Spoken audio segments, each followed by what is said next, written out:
We know that in 1936, there was an attempt by Mussolini and his Italian troops that were invading Ethiopia to capture the Ark of the Covenant. This object, according to the B'nai B'rith Messenger magazine, in 1936 was moved to protect it from being captured by the Italian army. We know that Al Roberts, in a National Geographic article in 1935, stated that his research showed conclusively that everywhere he went in Ethiopia, the priests claimed they had the true Ark of the Covenant.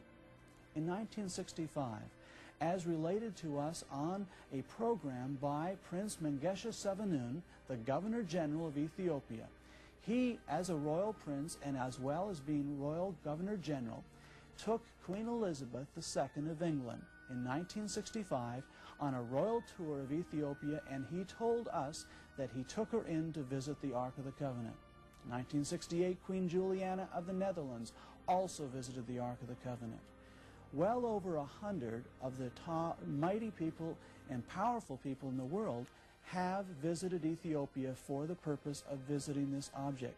It is held in secret, it is never publicly displayed, but the Ethiopians I have been able to interview, including the royal family, have without exception claimed that they have this object. What I can say as a researcher is that they do have an object that looks like the Ark, that they believe that it's the Ark, and they have a continuous, unbroken historical tradition with some proof behind it that they have an object that is Ark-like. Could it be the real one, or could it be the replica? Prince Stephen Mengesha, the great-grandson of Emperor Haile Selassie, who claimed to be the 225th direct descendant of King Solomon and Queen Sheba, tells us what he believes about the mysteries surrounding the Ark in Ethiopia. The Ark of the Covenant is in the basement chambers of Zion of Mary Church in ancient Axum. The Ark Guardian, the priests, my father, and Emperor Selassie told me it's the real Ark and that it's there. Many famous people have visited the Ark at the church, including Queen Elizabeth II and Prince Philip in 1965. Although this is an intriguing account of where the Ark might be located, there is an even more provocative Israelite account. The event occurred in 586 BC, when the Babylonian king Nebuchadnezzar and his army were about to deliver the final destructive blow to Jerusalem. According to Jewish historians, this was anticipated, and the temple leaders took precautions to protect the Ark. The sins of this people must truly be an abomination in God's eyes. It's just a matter of hours, perhaps even minutes, before Nebuchadnezzar and the raging Babylonians are in upon us. We must not let the Ark fall into the hands of the pagan. We must take it to Solomon's vault. The 6 of us are too old to carry the Ark in the way that God instructed Moses. We are young, Holy One, and waiting to serve God. Give us your blessing and your order. I send you to your death. You must be sealed within the tunnel. My brother and I have lived our lives in the temple. We would end them here before any place in the world.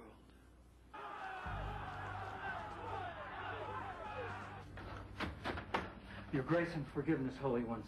The walls are breached, and the Babylonians are pouring into the city. You must flee, now! Quickly, brethren. We must do it quickly. The Ark was buried under the Temple of Solomon in an underground tunnel and thought lost forever, until now.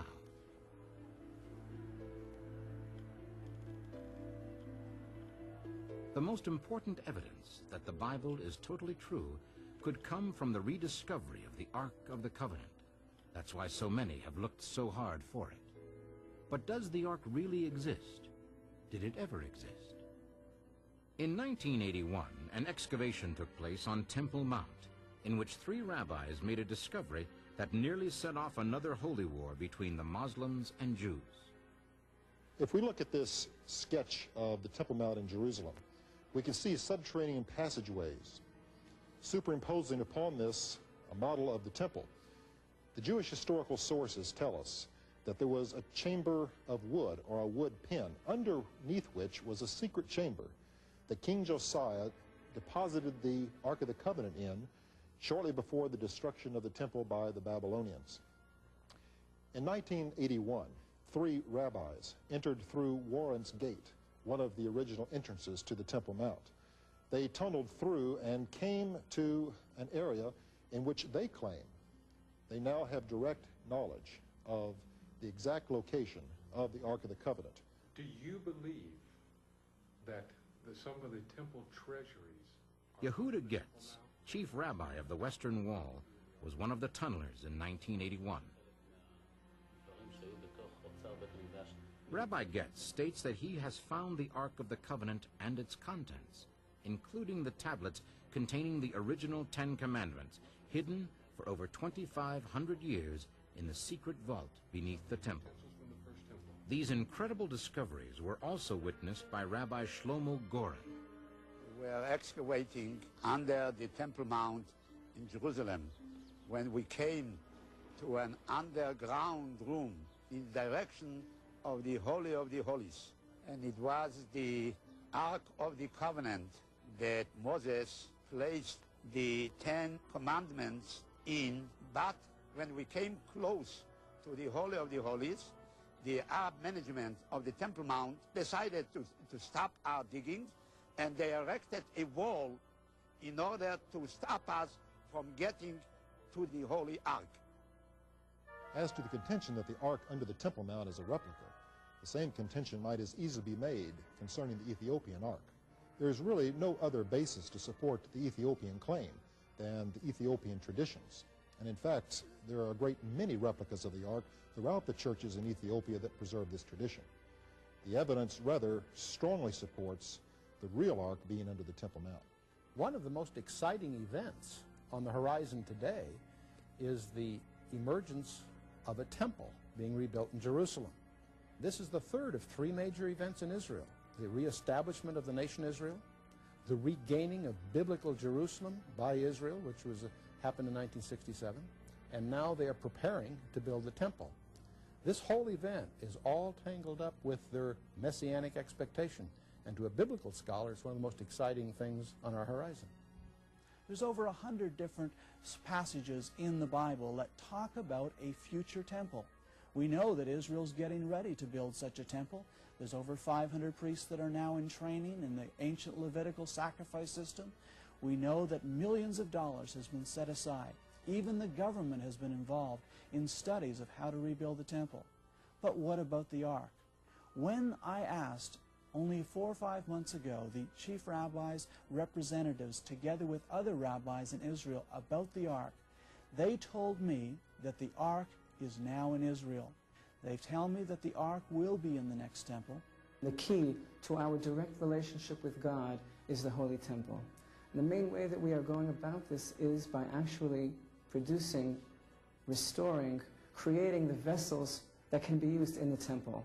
Of the 93 basic categories of vessels that are described in the Holy Sources, we have so far created almost 60 vessels made of gold, copper, and silver, according to the original source material, and based on the complicated nuances and requirements of Jewish law.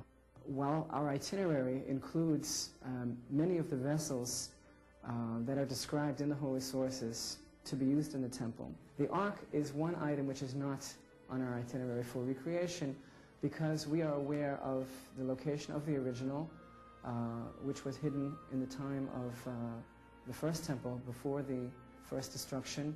The evidence is very strong that the Ark of the Covenant has been found under this mount.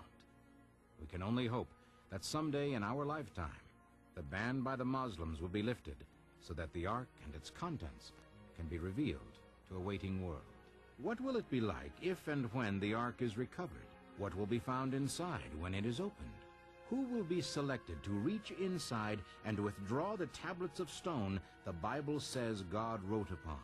The idea is almost too stunning to ponder. And how will what is found inside change each and every one of us?